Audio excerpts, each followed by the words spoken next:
शहर का नाम था रतनपुर। यह शहर अपने मशहूर केसर जलेबी के लिए जाना जाता था। इस दुकान के मालिक थे हरिप्रसाद हलवाई। सुबह से रात तक उनकी दुकान पर भीड़ लगी रहती थी। एक ग्राहक बोला, हरि चाचा, आपकी जलेबी में ऐसा क्या है कि पूरा शहर पागल है? हरिप्रसाद मुस्कुराकर बोले, बेटा, इसमें मेरे खानदान का राज है, जो सिर्फ मेरे बेटे अर्जुन को पता है। दुकान में काम करने वाला नौकर रघुनाथ यह बात चुपचाप सुन रहा था। उसकी आंखों में लालच साफ दिख रहा था। एक रात अचानक हरिप्रसाद की तबीयत बिगड़ गई। कुछ ही घंटों में उनकी मौत हो गई। पूरा शहर शोक में डूब गया। अगले दिन वकील वसीयतनामा पढ़ने आया। वकील बोला, हरिप्रसाद जी ने अपनी दुकान और मकान अपने नौकर रघुनाथ के नाम कर दी है। यह सुनते ही अर्जुन और उसकी मां के पैरों तले जमीन खिसक गई। मां रोते हुए बोली, तुम्हारे पिता ऐसा नहीं कर सकते। रघुनाथ बोला, मालिक की आखिरी इच्छा थी। लेकिन अर्जुन चुप था। उसके मन में शक पैदा हो चुका था। रात को अर्जुन ने अपने पिता की पुरानी अलमारी खोली। उसे एक डायरी मिली। डायरी में लिखा था, अगर मेरी मौत अचानक हो जाए तो समझ लेना रघुनाथ ने मुझे धमकाया है। असली मसाले का फार्मूला मेरे बेटे अर्जुन के पास है। अर्जुन की आंखों में आंसू आ गए। वह बोला, अब मैं सच्चाई सबके सामने लाऊंगा। अगले दिन अर्जुन शहर के बाहर एक छोटा सा ठेला लगाता है।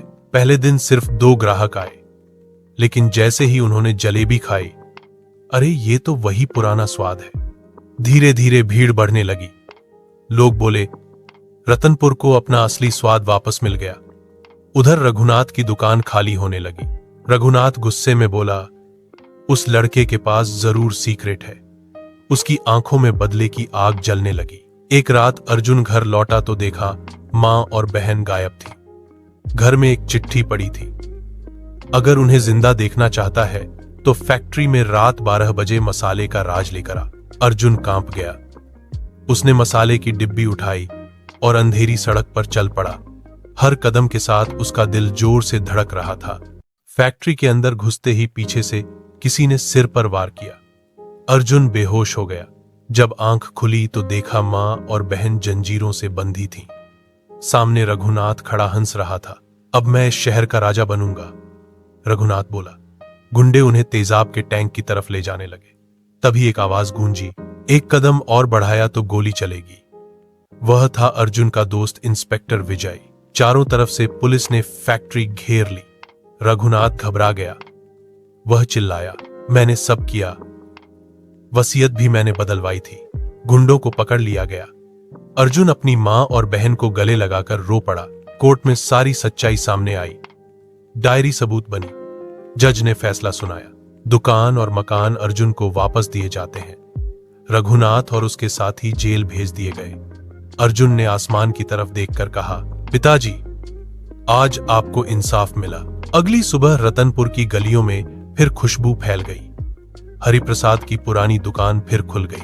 बोर्ड लगा था, हरि केसर जलेबी वाला। लोग लाइन में खड़े थे।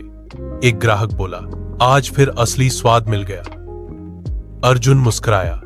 अर्जुन बोला, यह दुकान मेरे पिता की याद है, मैं इसे ईमानदारी से चलाऊंगा।